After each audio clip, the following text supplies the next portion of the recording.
The photograph was discovered in 1987, tucked inside a missal at St. Anthony's Church in South Philadelphia. Two boys identical in every way, except their eyes. One looking directly at the camera with the cold certainty of a man who already knows how his story ends. The other staring past the lens, searching for something just beyond the frame.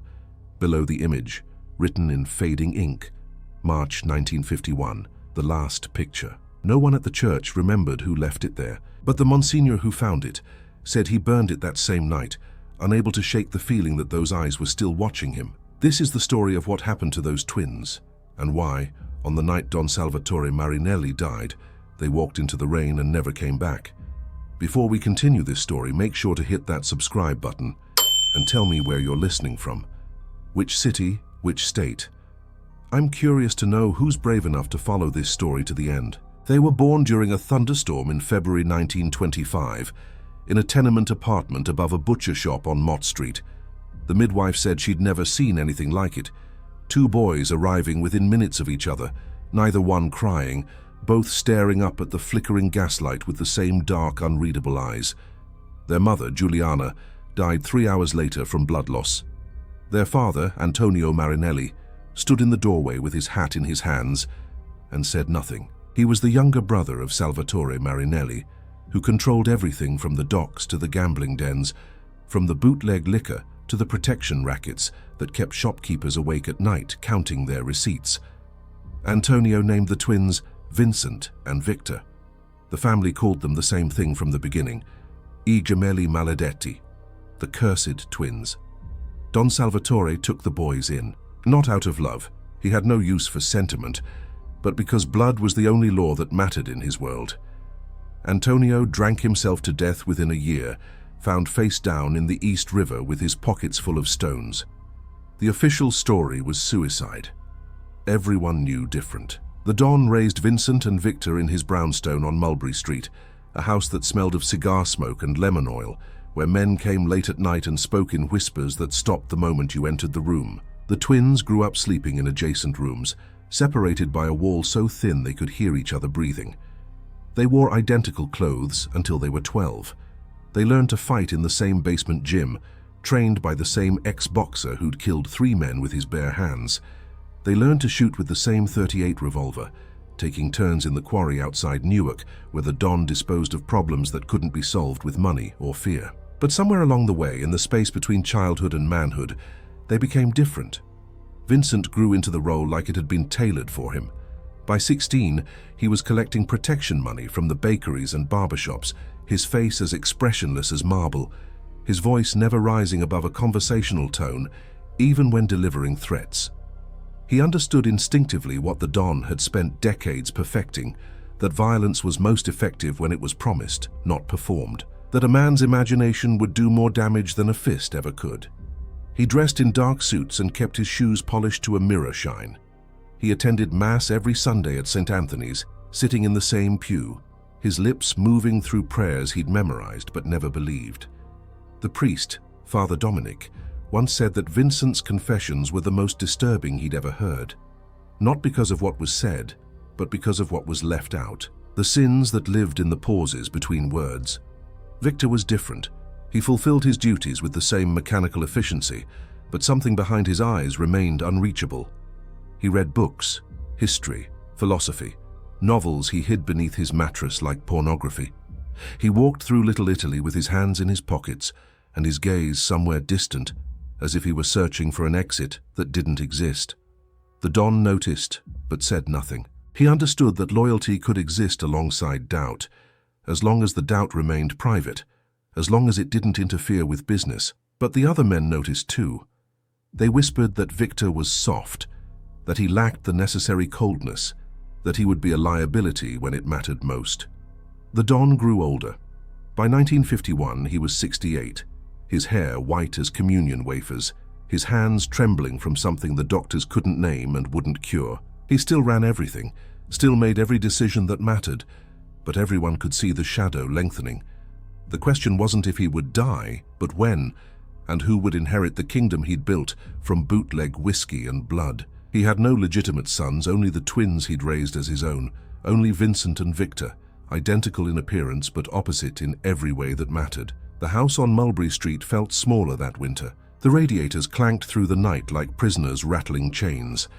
The twins were 26 years old, no longer boys but not quite men, suspended in that dangerous space where ambition and obligation collide. They sat across from each other at breakfast every morning in the Don's dining room, eating scrambled eggs and toast, while the old man read the newspaper and coughed into his napkin. The stains he left behind grew darker each week, red blooming through white linen like roses pushing through snow. "You're going to have to choose," Victor said one morning, his voice barely above a whisper. Vincent didn't look up from his coffee. "There's nothing to choose. He's dying. Everyone dies." "That's not what I mean." Vincent finally raised his eyes. They were the same eyes Victor saw in the mirror every morning, the same dark brown flecked with gold, but they belonged to a stranger. "Then say what you mean." Victor set down his fork. The sound echoed through the room like a gunshot. "I mean that when he's gone, someone's going to have to take his place, and everyone's already decided it should be you. And you don't think it should be." "I think it doesn't matter what I think." Vincent smiled, but there was no warmth in it. "You're right, it doesn't." The Don died 3 weeks later, on a Saturday night in March when the rain fell so hard it sounded like God himself was trying to wash away the city. He was in his study, sitting in his leather chair with a glass of cognac on the desk and a rosary wrapped around his fingers. Father Dominic found him the next morning, called by the housekeeper who'd let herself in, and heard the silence that meant death. The old priest said later that the Don's face looked peaceful, but that was a lie told to comfort people who didn't want to imagine what a man like Salvatore Marinelli saw in his final moments. The truth was, his eyes were still open, fixed on something in the corner of the room that no one else could see, and his mouth was twisted into something that might have been a smile or might have been a scream. The wake was held at Torino's funeral home on Grand Street, the same place where every significant man in the family had been laid out for the past 30 years. The Don wore his best suit, his hands folded over his chest, his face painted with makeup that made him look like a wax figure of himself. The room smelled of lilies and furniture polish and the particular sweetness of decay that no amount of embalming fluid could fully disguise. Men came to pay their respects, filing past the casket with their hats in their hands, murmuring prayers they only half remembered. Women in black veils wept into handkerchiefs. Children stood silent and wide-eyed, instinctively understanding they were witnessing something important, even if they didn't yet comprehend what. Vincent and Victor stood on opposite sides of the casket, receiving condolences with identical nods and handshakes. But anyone paying attention could see the difference. Vincent accepted the sympathy like a king receiving tribute, his face composed, his words measured and appropriate. Victor looked like he hadn't slept in days, his collar loose, his tie slightly askew, his eyes bloodshot from something that might have been grief or might have been guilt. "Your uncle was a great man," someone said. "He taught us everything," Vincent replied. "He'll be remembered," someone else said. "Yes," Victor whispered.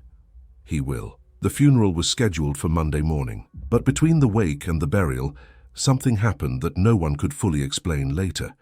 Somewhere in those lost hours between Saturday night and Sunday dawn, the twins disappeared.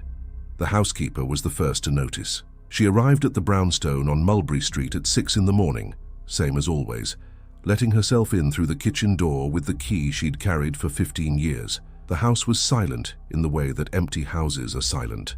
Not peaceful, but abandoned. She called their names up the stairs. No answer. She climbed to the second floor and knocked on Vincent's door. Nothing. Victor's door. Nothing.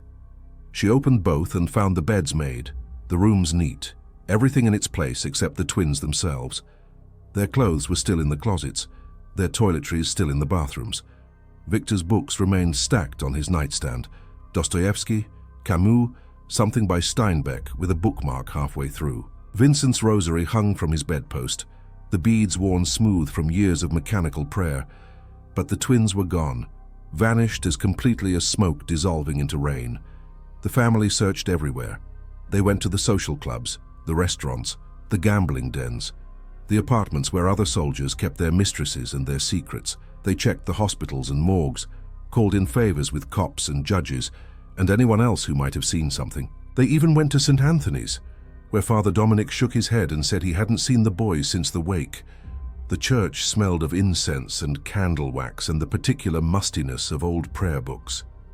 The priest stood in the doorway of his confessional, a small wooden booth that had absorbed decades of whispered sins, and said something that nobody wanted to hear. Sometimes men vanish because they want to. Sometimes they vanish because someone wants them to. "What's that supposed to mean?"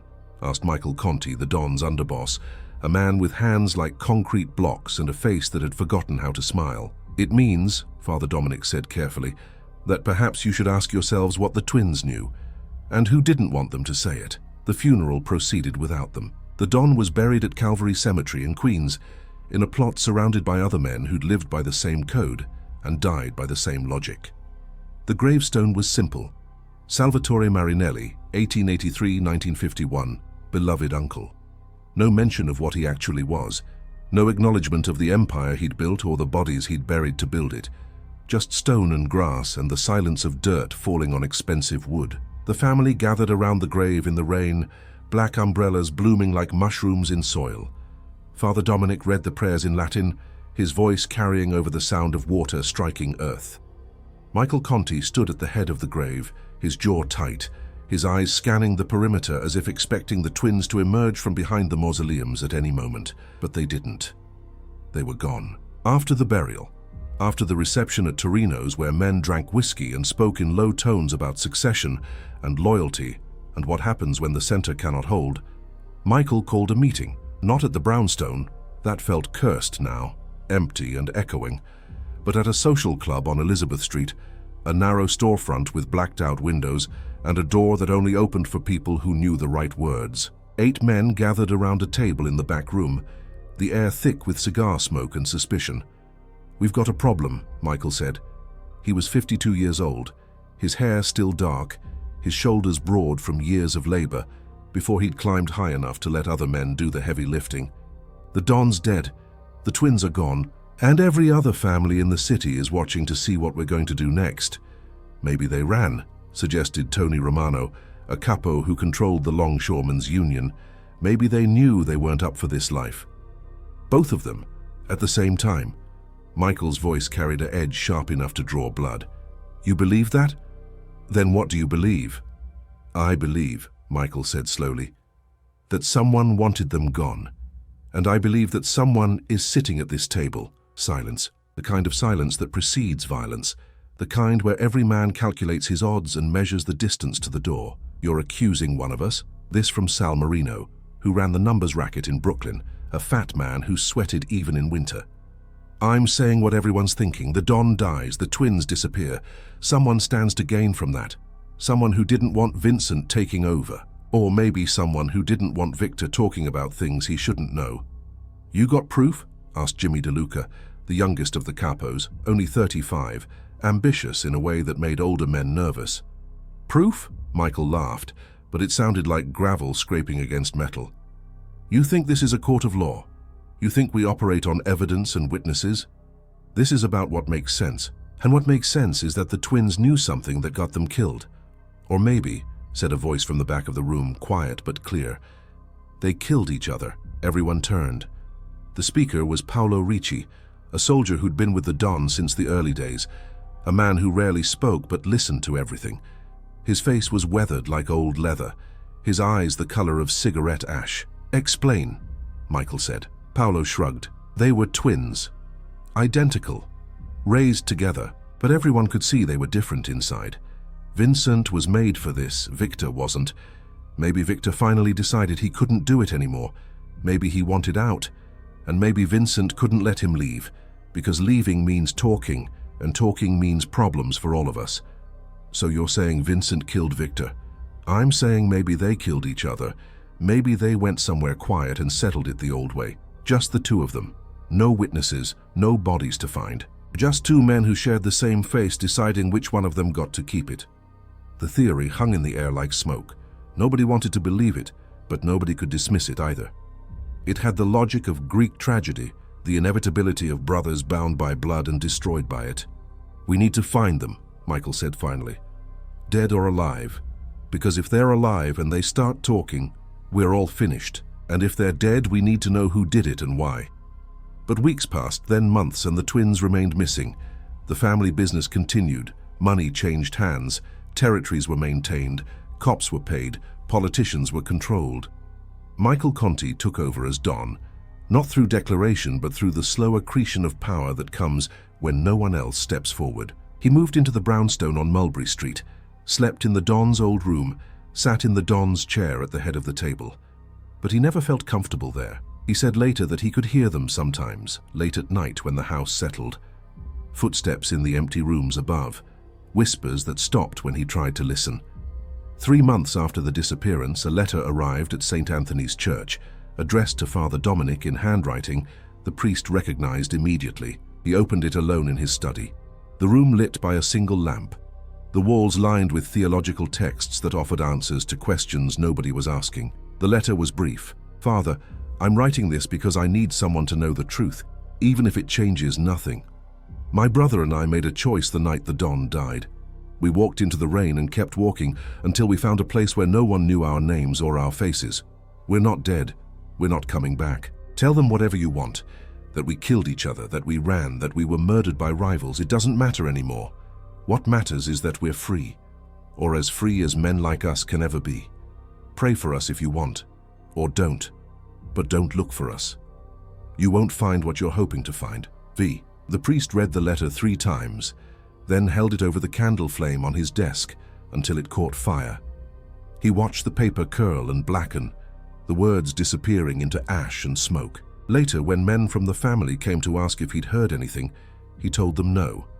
He said the twins were in God's hands now, and that was the only truth that mattered. They didn't believe him, but they left him alone. Nobody wanted to push a priest too hard, not in that neighborhood, not with that many eyes watching.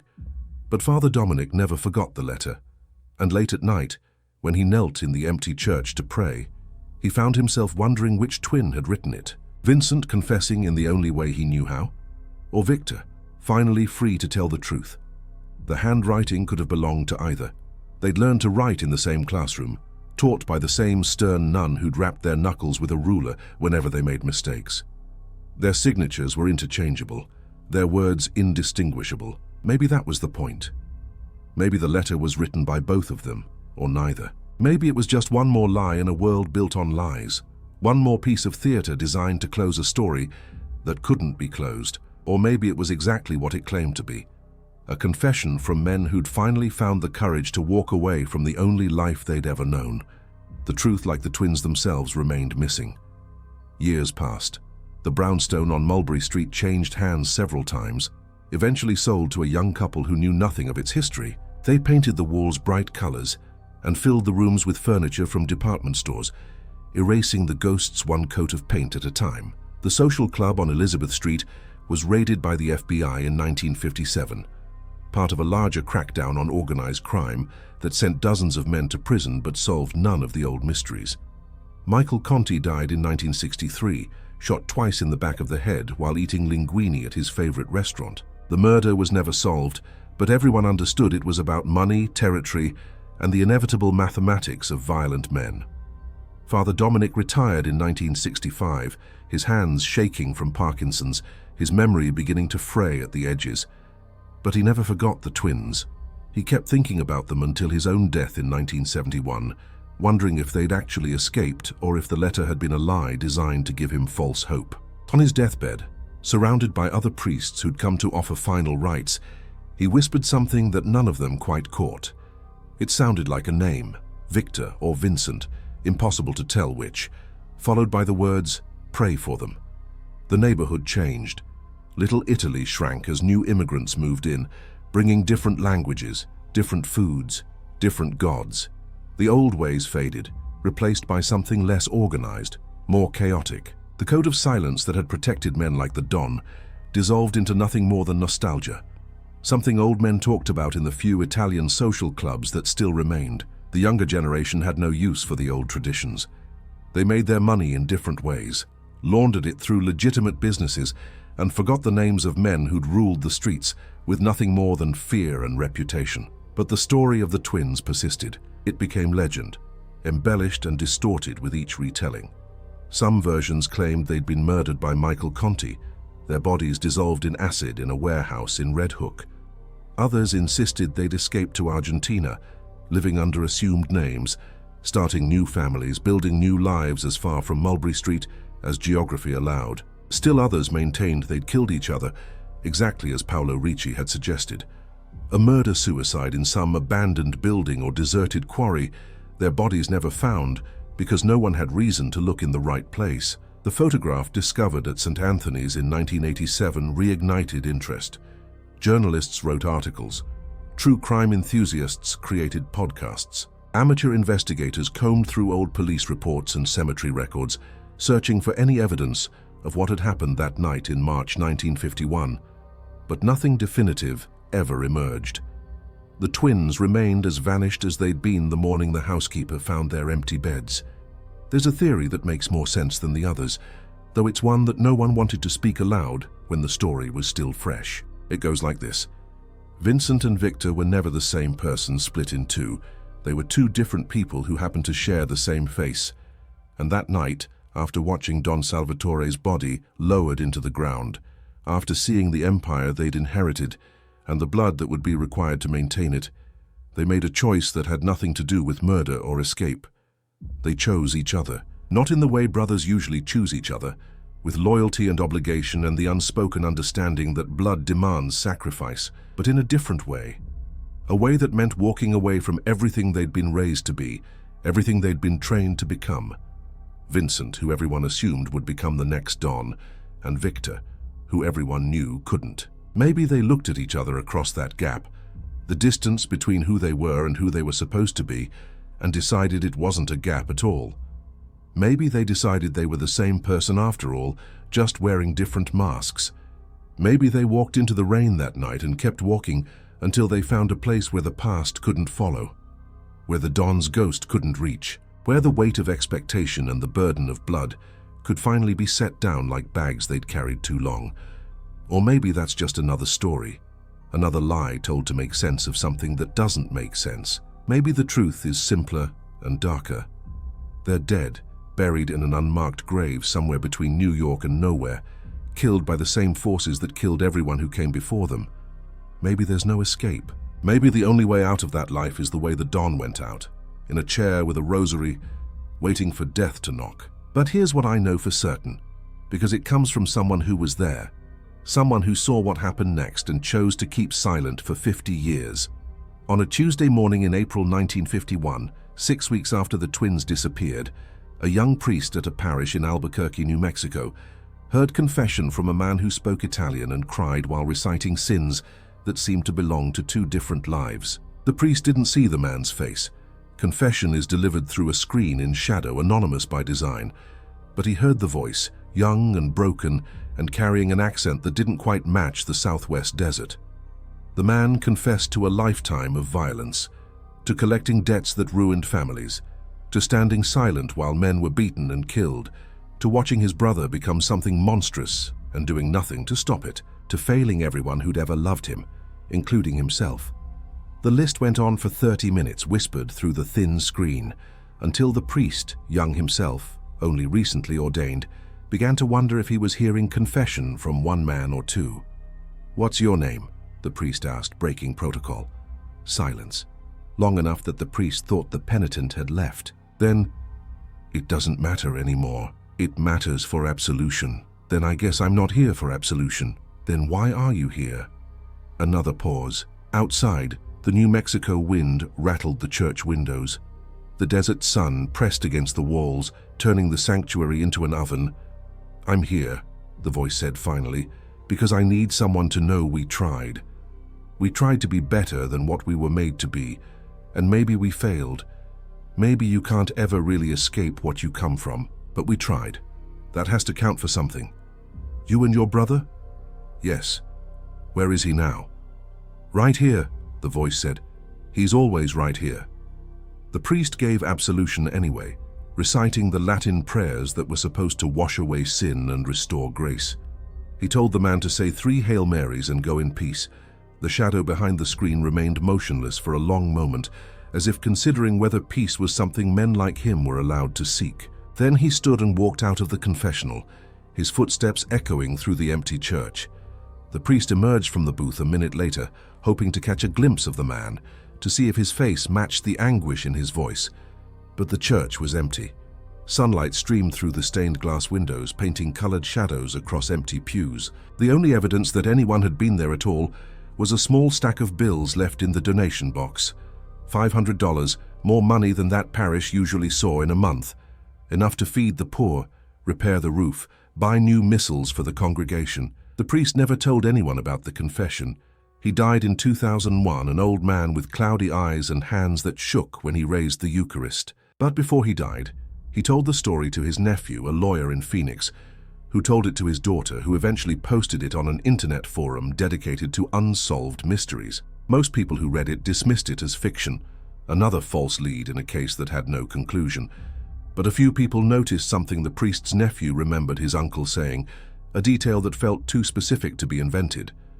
The man in the confessional had smelled of rain and lemons, and his shadow, visible through the screen, looked like it belonged to two people standing in the same space.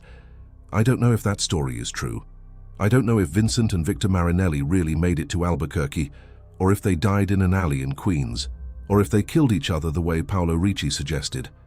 I don't know if the photograph at St. Anthony's was the last picture, or just one of many, scattered across the country in places nobody thought to look. I don't know if the letter Father Dominic burned was real or a forgery, written by someone who wanted to close a story that refused to end.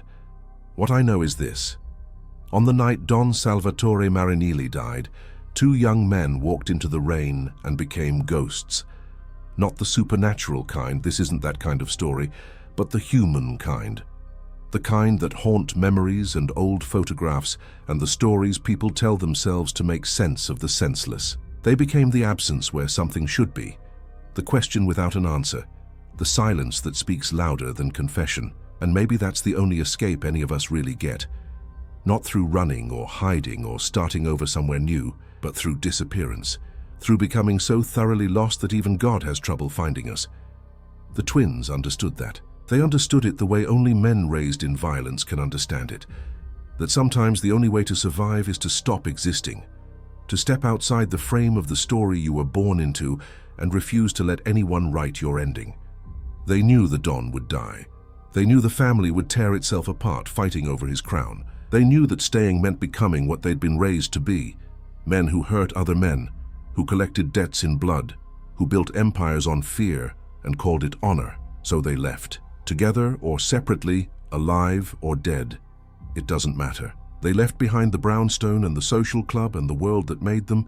They left behind their names, their faces, their reflections in mirrors that showed them becoming their uncle more clearly every day. They walked into the rain and kept walking until they reached a place where the past couldn't follow.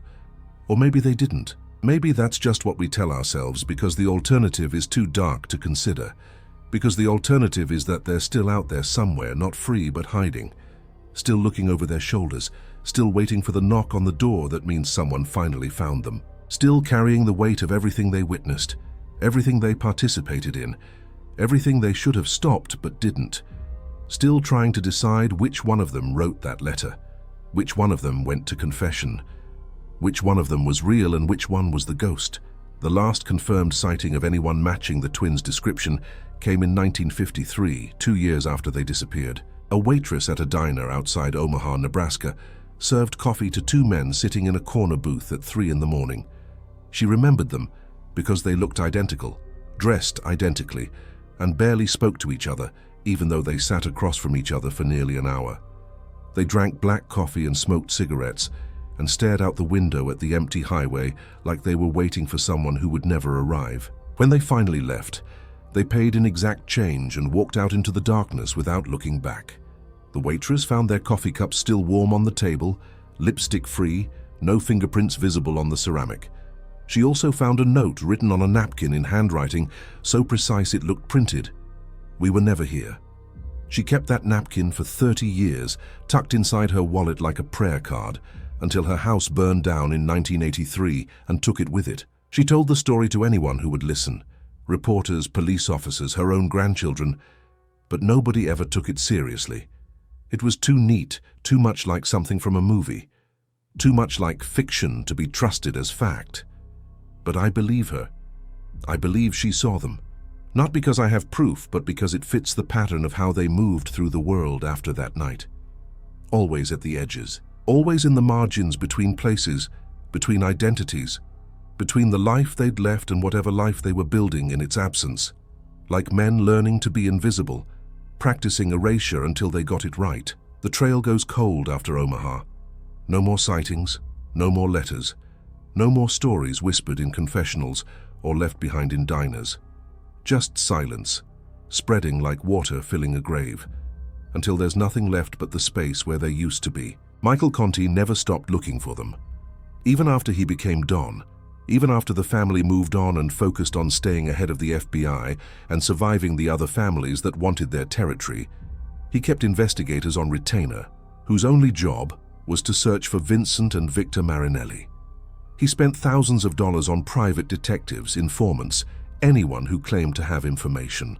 He followed leads to California, Florida, Canada, Mexico. He interrogated men who insisted they'd seen the twins working in factories, driving trucks, dealing cards in backroom poker games. Every lead evaporated like steam. People asked him why he cared so much, why he couldn't let it go, why he wasted money and resources on two men who obviously didn't want to be found. "Because I need to know," he'd say.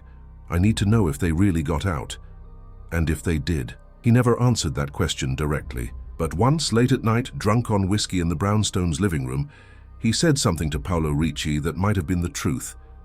If they got out, it means there's a door. And if there's a door, maybe I can find it too. But he never did. He died with a bullet in his brain and linguine on his plate, his body slumping forward onto the table while other diners screamed and scattered. The autopsy revealed he'd been sick anyway, liver cancer, advanced, untreated. He would have died within 6 months even without the bullets. Maybe he knew. Maybe that's why he kept looking for the twins. Not because he wanted to punish them for leaving, but because he wanted to know if escape was possible before his own time ran out. The answer, if it existed, died with him. There's a cemetery in Tucson, Arizona, with 2 graves side by side. No headstones, just flat markers flush with the ground, the kind you'd miss unless you were looking for them. The markers are identical. Brother, 1925-1978, rest in peace. No names, no additional information. Just those words, repeated twice, as if they belonged to reflections rather than separate people. A genealogist discovered them in 2003 while researching unrelated family trees. She became curious about the matching dates, birth year but not specific birthdays, death year but not specific dates, and started digging through local records. She found death certificates for 2 men who died on the same day in July 1978, both from natural causes, both at the same address in a modest neighborhood on Tucson's east side. The house had been sold shortly after their deaths, the belongings donated or discarded. No family came forward to claim the bodies. The funeral was paid for in cash by someone the funeral director described as a lawyer from back east, didn't give his name, just handed over the money and left. The death certificates listed their names as Vincent Martelli and Victor Martelli, different last name. But the genealogist noticed something in the photographs attached to the records, black and white images taken for identification purposes, showing 2 elderly men who died within hours of each other, who looked identical even in death.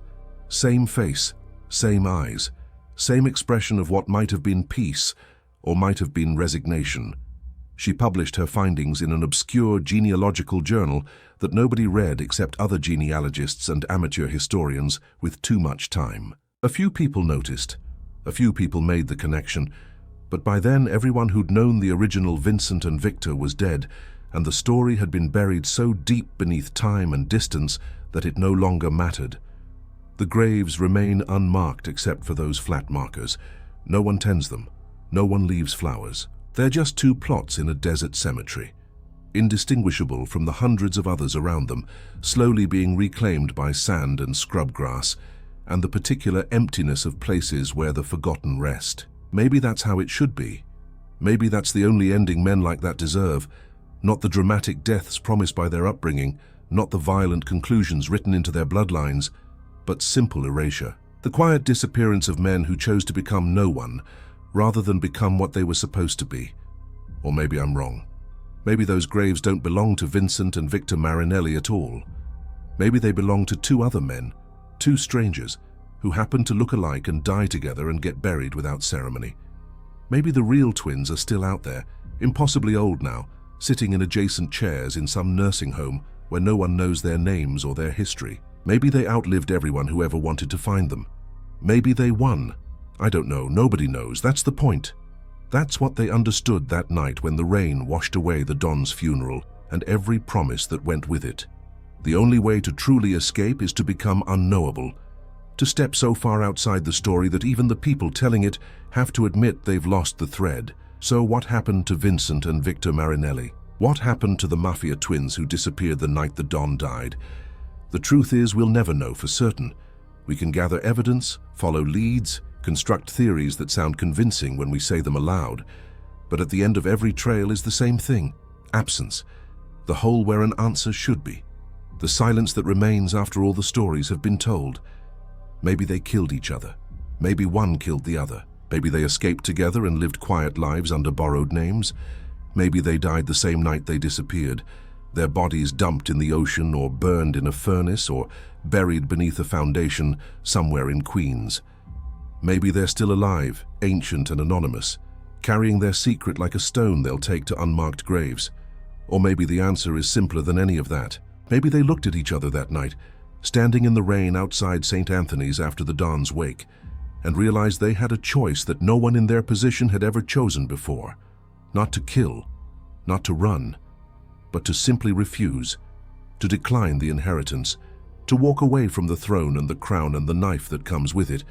Maybe freedom isn't about where you go, it's about what you leave behind. I like to think that's what happened.